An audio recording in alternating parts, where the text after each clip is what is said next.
It's Monday night, 7 p.m., lecture night. And earlier this afternoon when I was talking about what the lecture is tonight, forgive, I didn't put it up as on the schedule. I'll be doing that. I just haven't had the bandwidth to do it. And I'm like, yeah, it's something about jerks tonight. I'm going to be talking about jerks tonight. It's because I preview the week before what the topic is going to be. Here, let me set you up here. And the topic is actually what to do, with the people who suck the life out of you. The people that suck the life out of you. And I thought, I really want to approach this differently because I come from this place of accountability and responsibility. And for those just joining us, hello, I'm Dr. Shawne. This is Project Forgive.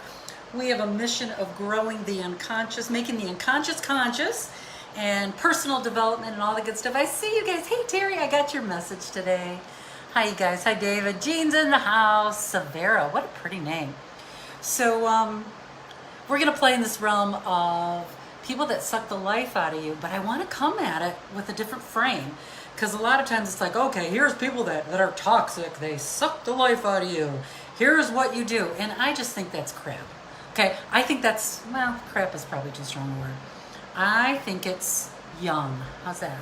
Because there's a whole nother layer and level of when people suck the life out of us, it's because we lack boundaries. If that's, like, to really be honest and really be truthful, the only way people can suck the life out of us is because we let them and we don't have good boundaries. And I love talking about boundaries. I love boundaries. Hi, Judy. I see you guys. You found some joy today, indeed. I'm so happy to hear it. And I'm still happy today. Anyone else, like, you wake up one day and you're just feeling some joy and happiness? I almost feel like I felt 3 years ago before all my family died and all the things I went through. Like, to actually wake up happy, I love that feeling, and I'm still in that joyous place, so I'm very, very grateful. So tonight's topic is people that suck the life out of you and how to create it so you can get your needs met and create boundaries around it. A couple of things I gotta say before we get going. I got all my commercial stuff because most of what we do is free. We're supported by exquisite corporations to do the things that we do. And many know that things are changing at Project Forgive, that we're going to be focusing primarily on two things. On teachers, next year, 2021, we're going to really focus on making a difference for teachers. We really want to love them up. And also women in leadership and empowering women in leadership. That's kind of where we're changing and shifting. So excited about those changes. All right, with that said, we do have sponsors and corporations that support us to help us make our stuff free, which is really cool. And tonight it is Clean Harvest Nutrients. I will put up a link to it. It's actually a plant stimulant. It's like a micronutrient, and it's what you would call ionized plant food. So you use it for a plant reviver. You use it for vegetables, fruit, trees, shrubs, seed planting, transplanting, flowers, the whole 9 yards. They're on Amazon, and they have coupons on Amazon. So I'll put a couple links up. One is for Clean Harvest Nutrients, the generic regular plant stimulant, and then they also have one for hemp. And I'm a big proponent of CBD, and especially with those of us that struggle with anxiety or depression, CBD oil, CBD growth. I love CBD products, and they have a hemp spurt that's really cool too. Also, if you're inspired by our masks, we have masks. We have Kindness is Contagious masks. We have holiday specials. If that's something that inspires you, I'll put that link up. I think our holiday deal is 5 masks for $30 with free shipping in the US. And we have white and black masks. They're really beautiful. They're one size fits most. You can wash them. And Kindness is Contagious. So if that inspires you to support us, that would be exquisite. Also, we play a lot in the conversation of joy. We really believe joy is a choice, and that it's not just something that happens to you. Most of the time, it's something you have to actively seek. And we have an email that goes out every day. If you want to get involved with that, I'll put up a link for that. We also have a Joy is a Habit Facebook group, and everything that comes out on that Facebook group is designed to bring you joy and remind you that joy is a choice, because joy is a habit. And what else could you use than a reminder of joy to remind you that you can stop and choose right now to smell the flowers, take a breath, fake it till you make it, whatever it takes, especially in the middle of all this stuff that we're dealing with. Also, if you're part of a progressive company, my last commercial here, that hires virtual presenters to do workshops, communication on high pressure, forgiveness in the workplace is our space. That's really powerful. Folks like General Motors hire us to go to many organizations, especially in the diversity realm. And we're in love with General Motors, I have to say. And so if you know someone in your company that hires through leadership, through HR, whatever, you can connect with us on our contact page and recommend us, because we'd love to come get in your company. And I have to say, we are really good at what we do. And we create a lot of joy, a lot of introspect, a lot of authentic conversations, especially in this conversation of mental health. Okay? All right. Conversation tonight is about people that suck the life out of you. And some people call them emotional vampires. Some people will say they suck the spirit out of you. And so I want to give you some examples, and then I'll come see what you guys are saying. Welcome, everybody. Tonight's the lecture. I'm Dr. Shawne. I do these free lectures every Monday night on some kind of communication realm. There's always, always, always a theme of forgiveness, because I personally believe forgiveness is a masterful skill, and especially for leaders, when you take risks, we're gonna screw up. It's inevitable. How quickly can you forgive yourself and others? I love that conversation. So the people that suck the life out of you here, and anything I say, just so you know, I will put up links and I will put up all the information once I'm done. So you don't even have to write anything down. Okay, it'll all be in there once the lecture's over. I'll put it up. So I got this whole list of like 8 things that are symptoms of people that suck the life out of you. They're intrusive. They don't have good boundaries. They have poor boundaries. They're very dramatic. They make mountains out of molehills, to coin the phrase of the cliche. They're usually very critical. They find fault with many things. They chronically complain. Complain. They hardly are satisfied. They really struggle. Sometimes they're argumentative. They have trouble agreeing with others. Sometimes they just want to argue just for the sake of arguing. Do you know someone like that? Or is that you? Do you struggle with this sometimes? Because some of this we can see in ourselves as well. Demanding, persistent, unable to take no for an answer. Talk to any 4-year-old. We can put the 4-year-olds in this place, because a 4-year-old can suck the life out of you, okay? Especially if you don't have good boundaries. You with me? They're negative. They always have a tendency to see the glass half empty, and they really they struggle accepting responsibility. They're immature. They're emotionally and spiritually immature, and they blame everyone but themselves for their actions and their problems. I think that's a pretty good list. Am I getting it? Let's see what you guys are saying. That's a list of the people that suck the life out of you. What are you saying? What are you saying? I see you guys. Hey, Maria, I'm glad you're here. I see you guys. Oh, I'm so glad you got your masks, Angie. That's wonderful. Hey, Jeannie, I see ya. Let's see if anybody says anything. Yes, the masks will make great stocking stuffers, Joyce. I love that you said that. Beautiful. Hi, Noreen. Oh, birthday gives you joy, Mary. Happy birthday to your 16-year-old grandson. That's exquisite. Anyway, I'm just going through really, really quick. Kindness counts. It does. You are so spot on, Karen. Okay, so the topic tonight. Let's see what you guys are saying. All right. Hey, Ruth. So nice to see you. I love Ruth. She's my surrogate mother of choice. She's not even that much older than I am, and she's my mother of choice, if you ever got to choose a mother. All right, so some things to think about in this conversation of people that suck the life out of you. And I have 3 questions. So think about someone that sucks the life out of you. I'd actually like you to go a little more intimate and a little more deep. Not the neighbor that annoys you or the colleague that you barely see. Pick somebody in your life that you have ongoing communication with, someone you actually care about, and you just wish it wasn't like that. So it could be a sister, an uncle, your spouse, your grandkids, your children. Pick somebody that you care about for this conversation. That's what I'm going to suggest. You don't have to, and I would suggest it. And so the 3 things to think about in this realm of people sucking the life out of you, the people close to you, what is drawing you in to fix? What must you fix? Because usually it's about fixing something. They're doing something wrong. You need to fix them. I'll elaborate as I go through some of these examples. Here's another key question. This is a conversation of responsibility. Does drama make you feel alive? I love this question because since COVID has hit, many of us are being forced to sit still. Less stimulation, physically, emotionally, spiritually. Most of us are staying home, I hope, wearing masks, pulling in, drawing in, working from home, many of us, of course, except our folks that are online in the line of fire, the ones that are healthcare workers and folks that are working at restaurants and grocery stores, those types of things. It's really hard, the frontline workers, that's what I was looking for.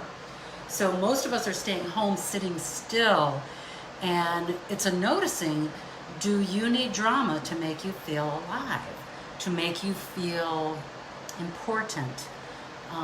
It's a really good question. And then what it leads me to is, what about your own martyrdom? Boy, I could be a martyr on a dime. Oh my gosh. There's a payoff with being a martyr. Everyone thinks you're wonderful, you're smart, you're so giving, when actually martyrdom is actually not a good thing. That's really what sucks the life out of you if you're giving way too much and receiving way too little. It's kind of like breathing out all the time and never breathing in, because a cycle of reciprocity, it's a giving and receiving. Breathe out, breathe in, breathe out, breathe in. And if you're just breathing out and giving to people, breathing out, that would be one of my definitions of a type of martyrdom. If you're always giving to others and you have a hard time receiving. We don't usually look at it as martyrdom. We look at it as, we're just a really kind, giving person, when actually there might be some martyrdom going on. Something to think about, okay? And so as you start thinking about these things, what happens with red flags, especially those around you, is getting present to the red flags. How do you get sucked in? How does your martyrdom get poked? How does that drama impact you? What are those red flags? Is it a hard luck story? Somebody sends you a hard luck story, okay? Like, I just got an email today from an assemblywoman out of New Jersey that I love. Her name is Annette. And she had an Amazon link to make a difference for Trinitas hospital system for kids that come from behavioral problems or that struggle with bipolar, those kinds of things. I'm a sucker for. In a good way. I love to make a difference for kids personally. And what is the story? And I was thinking about it when I was reading the story about these kids and what they need. And then they had this wish list on Amazon. And is this a hard luck story? No, this isn't a hard luck story. This is a mention of many stories that resonates for me to make a difference, and I feel contributory. So hard luck stories, that's a red flag. Someone, oh my gosh, I'm not gonna be able to pay my rent. You don't know me, but will you give me $10? That's so interesting. Those are things to think about and consider when you give away money, for instance. That's just one example. Other red flags, major crisis. People that suck the life out of you are constantly in crisis. It's one crisis after another. You can already think about it. Sometimes it shows up that they're always late for things. You're always unnerved. It has a lot of not grounded energy. Like, I had a relative that was late to every single event. And it was always, when will so-and-so get here? I don't want to call her out. When will so-and-so get here? Can we eat yet? No, so-and-so isn't here. She's 45 minutes away. It was always like that. And it was frustrating and created a lot of anger. The other thing that happens too with red flags is you don't see an exchange. They are taking. They take and they take and they take and they take. And this can also apply to 4-year-olds and 10-year-olds. Because 4-year-olds and 10-year-olds, I'm speaking from experience with my grandchildren, they don't have boundaries yet. They don't even know what good boundaries are. They're just learning. So, I could go to the place of, my grandchildren are sucking the life out of me. Or I could go to the place, wow, what an opportunity as a grandmother to teach them some really powerful boundaries and in non-shaming ways, okay? Okay, and I see it, Angie, with people that are like this. People that suck the life out of you. Dramatic, whatever. We all know who these people are in our lives. Sometimes we're one of them, okay? And I have been this person at different points in my life as well, okay? remember when I was getting divorced in my 20s. Oh my gosh, it was drama after drama getting out of an alcoholic family system. Lots of counseling, lots of learning about alcoholic family systems. So I was able to tone down some of that drama for me as I started to heal my stuff, right? Because our game is to heal our stuff. And what happens in this place where people are sucking the life out of you is our brains get overstimulated. Now, I love brain research. I'm a researcher by trade. I love research. And when our brains get overstimulated, we get full, and then we have less capacity to be mature with others. So, a couple of things that happen when we become overstimulated.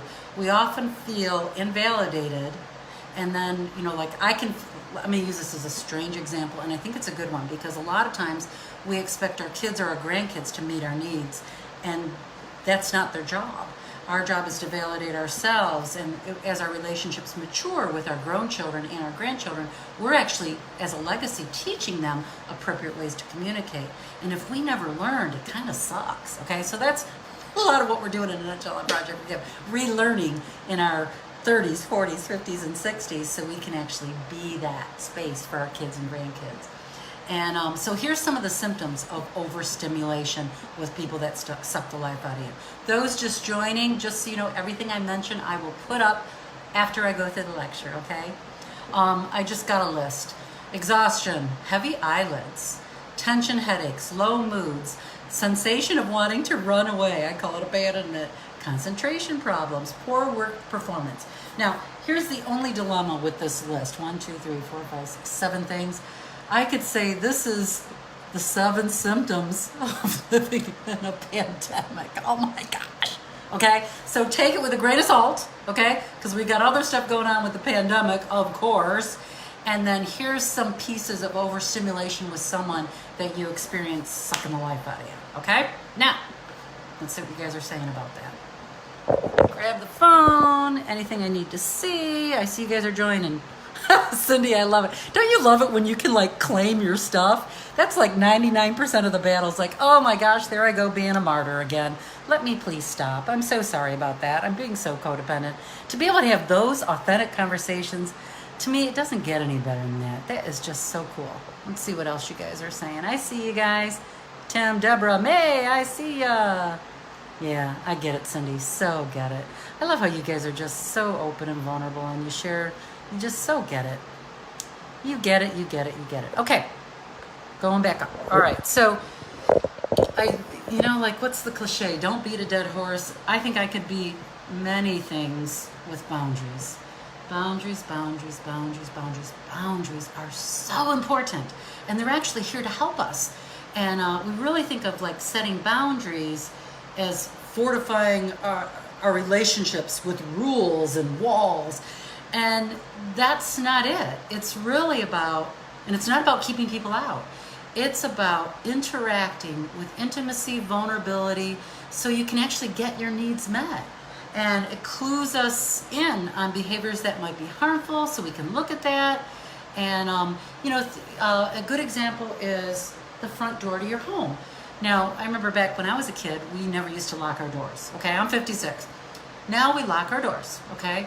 Can you imagine if you not only not locked your door, or you left the door wide open and went away on vacation for a week? You would never leave your door wide open to go on vacation for a week. You would not do that. And that's my analogy of not having emotional, spiritual, and physical boundaries. When you don't have those boundaries, it's like leaving the door open that anybody can come in anytime and trample on your boundaries because nothing's set. The door is not locked, the door is not shut. Anybody can come on in, okay? And the reason we can set the ways that we set boundaries are we set boundaries for our personal space. A great example is my granddaughter Ava. We have a little dog Fergie who has been having heart problems, and Ava, who's 4, struggles with Fergie. She doesn't like Fergie getting too close. And this happened, I don't know, maybe a month ago. She came over to our house. We're being so careful with COVID, just so you know, you guys. We've seen very little people accept these guys. And she comes in, Fergie's bouncing around her. She's a little Yorkie. And Ava's like, no. And, Mom and Dad and everybody's like, oh, Ava, it's okay. Fergie's a nice doggy. She's not going to hurt you. And I look at her and I says, that's your body boundary. You do not want Fergie close to you. Isn't that right? And she says, yes, I do not want her in my body boundaries. My body boundaries are back off. She's 4. So, of course, I become a hero to that 4-year-old and my 10-year-old because we love boundaries. And children love boundaries. It's kind of like if you think of a 4-year-old, if you throw them in the backyard and there's no gate, it's a very different experience for that 4-year-old and for you if there's a gate around the backyard and the gate is locked. There's a boundary for the backyard. So boundary actually puts up a gate in some ways, and it actually creates safety. Safety is a really, really good thing.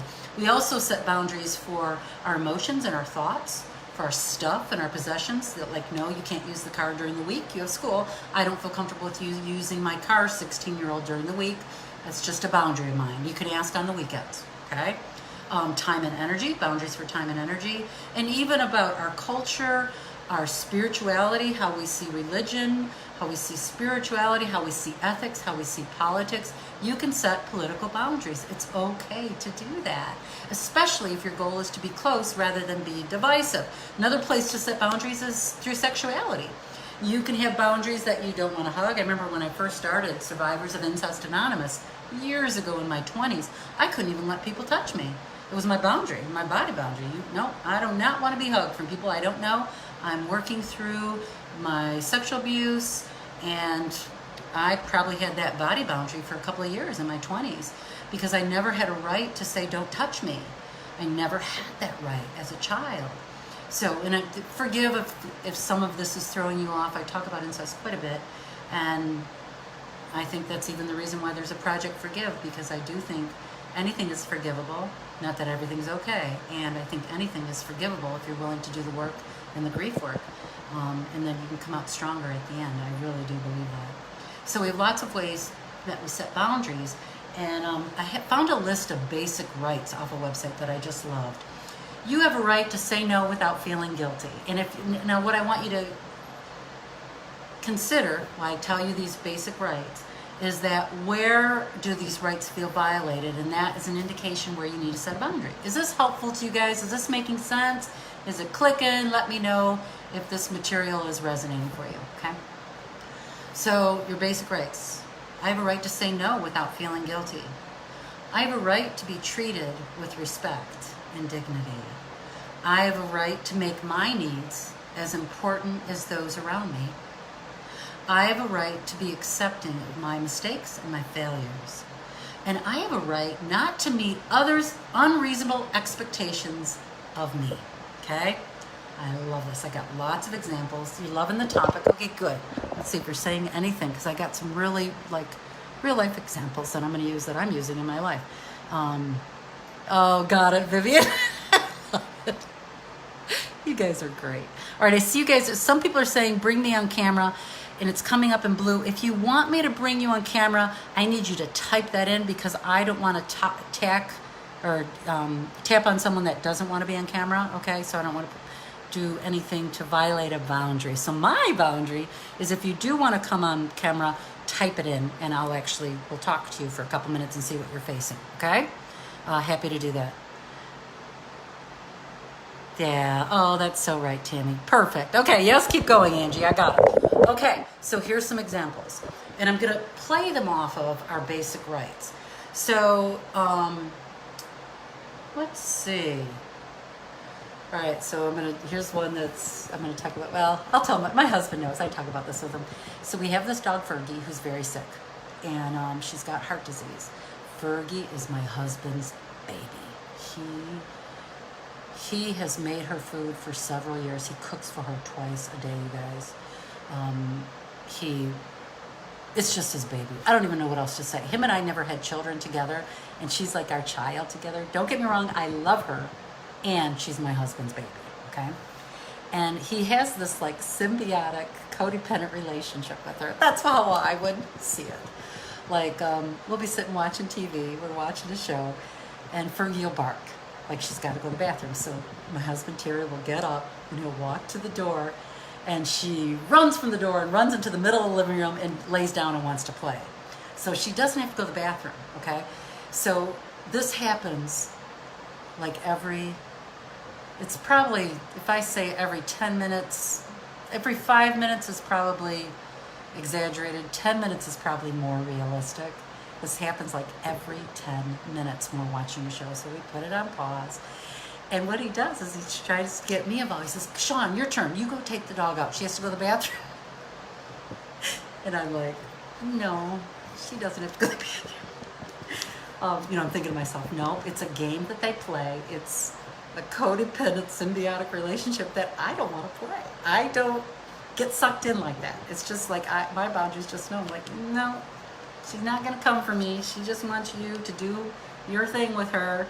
And so the boundary is pretty clear that when we're sitting down and she's going back and forth every 10 minutes, I'm not participating, okay?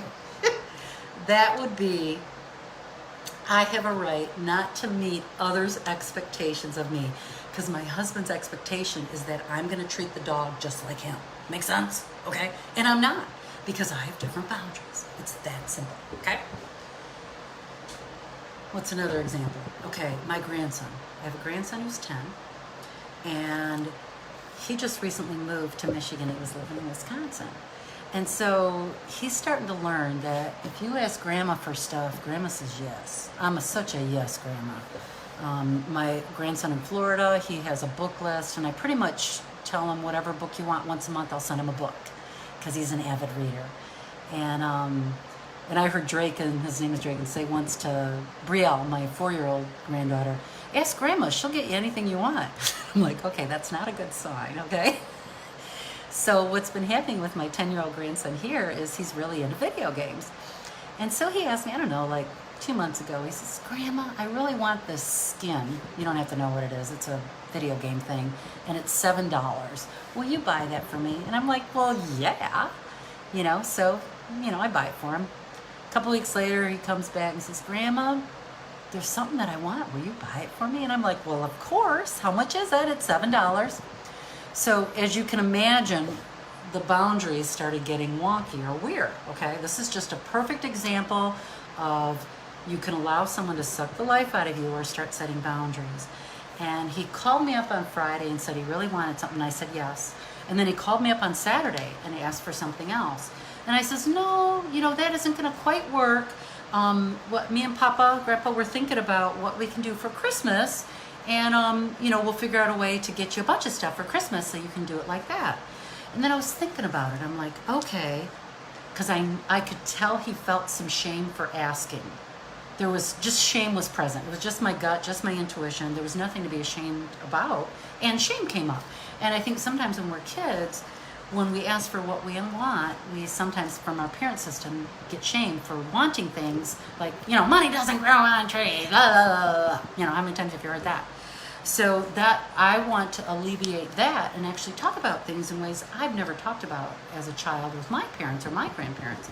So I called him today and I said, hey, here's what I'm thinking. I love that you ask for what you want. I think that's a beautiful skill to have, and it's one you're going to need your whole life. And I want to find a way to make it so it feels good between us and that you feel comfortable asking, knowing that I'm going to give, and that the timing feels right for me so I feel comfortable. So I'm thinking, and he has calendars, I'm thinking the first day of every month, the first of every month, you're allowed to ask me for something in the $7 range. How does that feel? And he said, yes, because there was a boundary was put around it. He's not going to suck the $7 out of me every single day. You got it. Not that I would let that happen. And I also did it in a way that deeply loves and respects him and validates that wanting stuff is a very good thing. Because many times when we become adults, we even feel guilty for wanting something. How silly is that? And if I, in my mastery as a grandmother in communication, can alleviate that for my grandchild, that moves me. That moves me. I would have wished someone in my family system would have had the wherewithal or the skills to even think like that, critical think like that. And it just wasn't happening in my family system. So how cool that I get to do that, right? That's why the work that we do and the lectures that we do on Project Forgive are about making your unconscious conscious so you can feel good in who you are and what you're doing and pass on these skills to your children, your grandchildren, your great-grandchildren, siblings around you, people around you, or even the people you work if you don't have children. It's really cool skills to have. Is that making sense? Okay. Another example, too, is with the grandson again. And he was asking for 2 Big Macs, a Big Mac meal and a second Big Mac or whatever. And the boundary was, oh, love that you're so hungry. Here's the deal. We're going to get 1 portion first.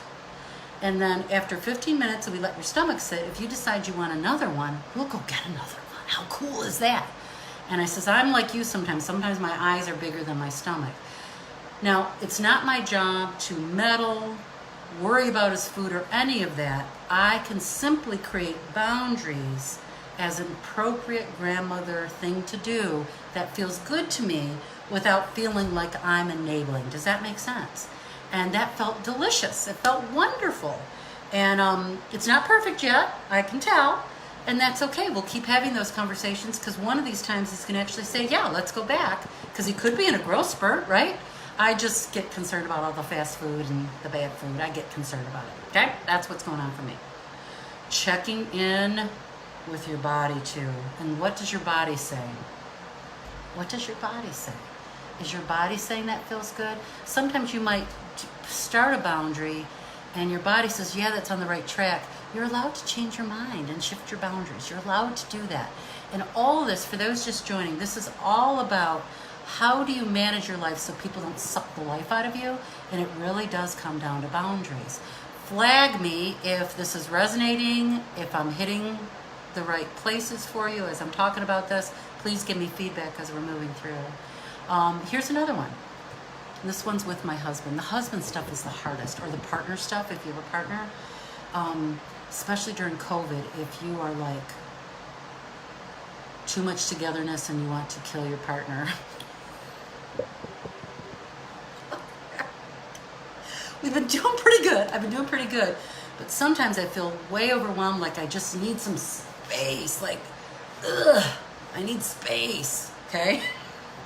So one of the ways that I get space is, I don't know how much I should tell you because TMI, and you might think I'm a very strange woman. I already am strange, but, you know, just some little idiosyncrasies. So by 9 o'clock at night, it's my downtime. At 9 o'clock, I call it folding in. I need to go online, watch whatever I want to watch, whether I watch a lot of shows over and over, like Bones, and I'm a big fan of The Walking Dead. I'm watching The Walking Dead again. I love all the Wednesday night Chicago one, Chicago PD, Chicago Med, Chicago Fire, Chicago Fire. I love all those shows. And once 9 o'clock hits, I just need to quiet down and empty my brain. I can't even talk anymore. I can't. I'm done. And I might play solitaire while I'm doing that. It's mostly about letting my brain rest. I see formulaic television is very soothing for me. I'm playing solitaire or whatever. It just lets me empty out. It's just my thing, okay? My husband hates it. He hates it. Because if it's 9:30 and he did a retreat thing online and he's available at 9:30 and now I'm not available, he just can't stand it. So I had an epiphany, because it's an ongoing thing with boundaries. The ongoing thing, what I've been thinking about how to address this is a reminder. Like around 7 o'clock, like just before I came in to do this lecture, I said to him, hey sweetie, I want to remind you I usually fold in about 9 o'clock. I'll be off my live about 7:30ish or so. It usually goes for 20, 30 minutes. And then we can hang out. And then I'm going to fold in around 9 o'clock just to give you some fair warning, okay? And if there's anything you want to do or, you know, whatever.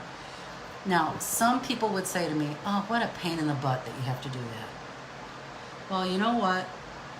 I sleep with a fan. My husband hates it. I'm a pain in the butt for him with the stupid fan. I love the fan. It's so soothing for me.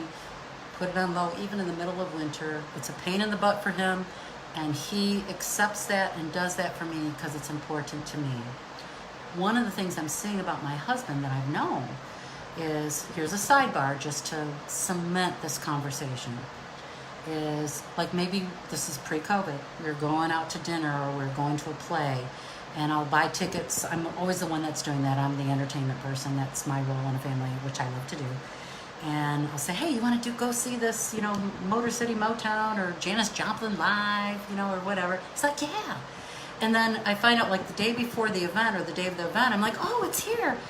And my husband's upset because he didn't plan his brain to remember that it was coming. So what I learned to do, and you might think it's a pain in the butt, and it works. If it works and it has my partner feel loved and validated by me, and it's no skin off my back to do, I'm going to do it, just like he lets me have the fan without complaining, okay? So what I'll do that week, on Monday, if we're going out on Saturday, I'll send him a little text or an email, usually email, and I'll say, hey, honey bunny, just want to let you know, we got that Janis Joplin thing on Saturday. I can't wait to be with you. And I know he immediately gets upset by that. I just know he does. It's like, oh, geez, he's an extreme introvert, going out, blah, blah, blah, blah, blah, blah. And he does that all on his own. So he doesn't come back to me to become a Debbie Downer, okay, and suck the life out of me that he agreed to do this or whatever. And then by Saturday, we're ready to rock and roll. So I said, well, it works for that. Why can't it work for the 9 p.m. closing down? So I will keep you posted trying that with boundaries, okay? Let's see.